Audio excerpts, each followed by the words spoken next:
Any government that needs to raise revenue and has the legal authority to do so will do it through taxing. Tax jurisdictions reflect government authorities. In the United States, federal, state, and municipal governments impose taxes. Similarly, in many countries, there are national, provincial, or state, county, and municipal taxes. Regional economic alliances, such as the European Union, may also levy taxes. Jurisdictions may overlap. For example, in the United States, federal, state, and local governments may tax income, which becomes complicated for those earning income in more than one state or living in one state and working in another.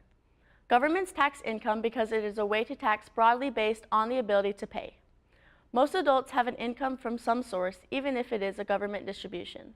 Those with higher incomes should be able to pay more taxes, and in theory should be willing to do so, for they have been more successful in or have benefited more from the economy that the government protects. Income tax is usually a progressive tax. The higher the income, or the more to be taxed, the greater the tax rate. The percentage of income that is paid in tax increases as income rises. Those income categories are called tax brackets. Taxes are levied on income from many sources: wages, interest, dividends, and gains from investment, self-employment, property rental, royalties, and other income such as alimony, gambling winnings, or prizes. A sales tax or consumption tax taxes the consumption financed by income. In the United States, sales taxes are imposed by state or local governments. As yet, there is no national sales tax.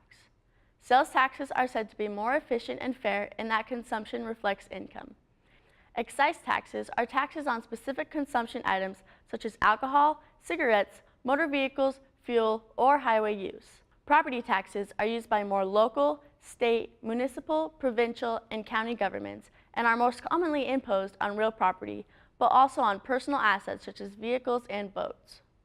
Naturally, taxes will reduce your overall income or spending power, as will other deductions to income such as health and/or life insurance premiums.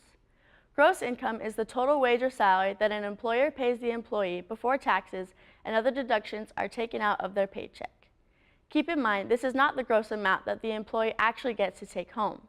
This is the actual expense to the employer. For example, an employee who makes $30,000 per year might have $9,000 withheld from their paychecks to pay income taxes, FICA taxes, and his or her share of employee benefits. The difference between gross pay versus net pay is $9,000. Net income, on the other hand, is the employee's total pay after all deductions like taxes, insurance, and employee share of benefits. This is often called take-home pay because this is the amount of money they receive in their paychecks each pay period. This employee would compute his annual net pay of $21,000. Net versus gross pay is simply the difference between what is taken out of the employee's paycheck. Gross is the full amount paid by the employer, while net is the amount that the employee receives in his or her paycheck.